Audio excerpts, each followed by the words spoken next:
One of the ways that we've built accountability into this app is that we encourage you to track your progress. Okay, so how would I do that? Well, if you look here, this is an example of a personal goal that we've heard an awful lot about recently. People are feeling disconnected from close relationships. So you can see the goal here and the two action items that will help lead to greater connection. Hmm. So let's suppose these monthly actions are things I just did today. I had a super productive day and I did both of them. How do I track my progress? Okay. Well, first, congratulations on the productive day. Um, you're going to click the box next to the action item. And as you click the box, you'll see it crossed out from your to-do list. You'll also see the shading and the personal circle fill in. So if I just did one of those, 50% of that circle fills in, right? That's exactly right. And if you've completed both, you're now 100% on target for the month. Hmm. Okay. So if I understand this correctly, the shading tells me what my progress is towards my goal on this day, in this moment, given the actions I've taken.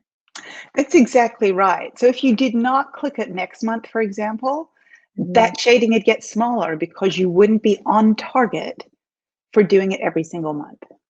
Gotcha. Okay, so let's say I'm done with this action, or I know, the dates arrived, and I no longer need to take action on Okay. what I have listed here. Okay. So what'll happen is that action item you see crossed out there will go red. At that point, you have two choices. You can either hit the trash can to the right, and that will take it off your to-do list, and you'll no longer have any more steps to do with it, and it'll drop into past actions. So you'll have a list of what you've done, but it's not appearing on the to-do list.